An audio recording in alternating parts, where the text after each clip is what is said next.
the good case study. So this is a $500 million job bridge project. You can kind of see it's a cantilever bridge. Pretty simple bridge project here.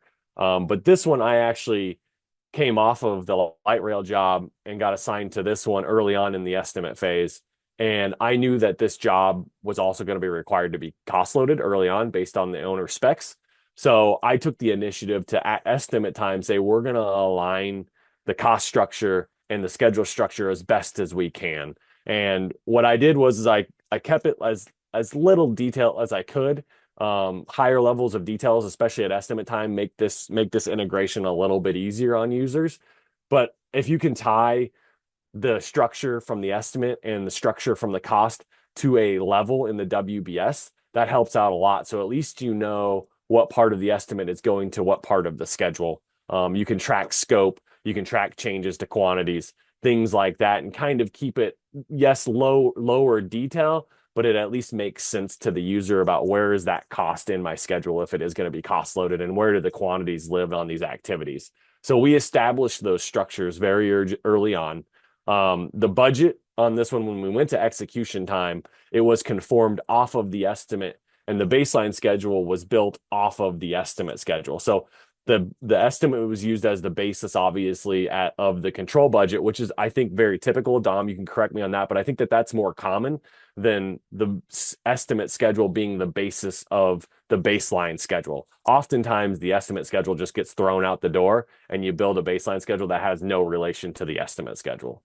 Yeah, I'd have to say, and that's unfortunate because a lot of the cost in that estimate was based off of that schedule, right? So Correct. yeah.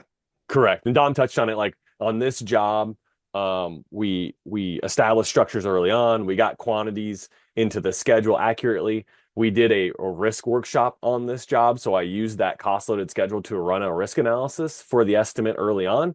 And then we got indirect cost based off of those activity durations that came from that risk workshop. So all of those things tied back together in a nice workflow. And like Dom pointed out, that therein lies the importance of having that translate to your estimate schedule, or excuse me, your control budget and your baseline schedule based off of what you were estimating at estimate time.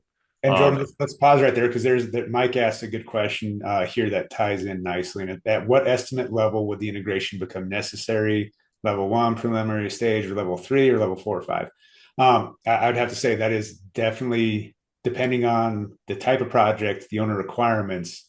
But I can say if I give at least a level three detail to the project execution team, you're more likely to get your project schedule built off of that estimate schedule. Otherwise, instead of giving them a level one where they just throw that whole thing away and go to town on their own. So I have been part of bids that required a level four, level five, but that is very intense. I think that was a year and a half on that one estimate. So that was everything was 90% or 80% designed out at that point. We had a lot of detail, and that was more of a partnership with the engineer and the owner than it was a regular estimate. So pending the type of estimate and all those things, I would say at least a level three, if you have time to do it, is probably the best reactions that I've got when turning that schedule in during a proposal as well. So anything else on that, Jordan? no, I think I completely agree. I mean, I think a level one,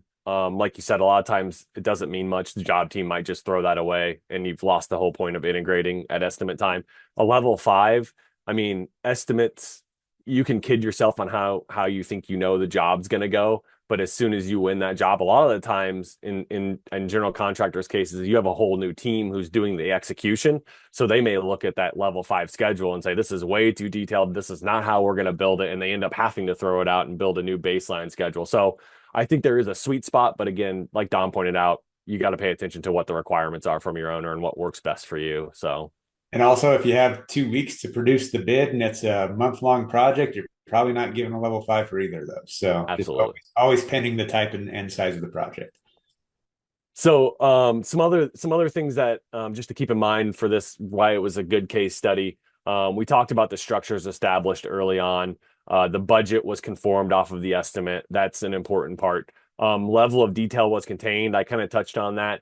I've seen times when people outsmart themselves with estimate schedules. There's no reason to do that. Keep it as detailed as you need it to make it work and make sense and get some useful workflows out of those. You want to be able to get your indirects down to a relatively close cost, and you want to be able to run a risk analysis that's somewhat accurate and useful. So you need it down to a detail that's useful for you, but don't go too detailed and don't keep it not enough detail in that schedule early on. Budget adherence. So again, this is just if you integrate these two early on, you'll have budget adherence, and it's kind of it comes with it. It's a side effect of having an integrated system, but make sure the quantities that are coming from estimate are shown and accounted for in schedule. Whether you're tracking that at a man hour, or at a quantity, at a cost level, make sure those align. If you're doing all three, great, but make sure they align, right? That's the important part there. And then in this case, it did avoid scope creep. So we knew that the scope that was included in the estimate was included in the schedule. It was conformed into the budget, that it was the basis of your baseline schedule. Therefore, if something popped up, we didn't really have to question whether or not it was extra work and should be a change order. That was an easy discussion with the owner to say, this is based off the estimate. We can show you exactly what line item this came from. So we know that this is or isn't extra work. All of those conversations became easier between the general contractor and the owner at that time. So those are some of the benefits we got from this specific case study.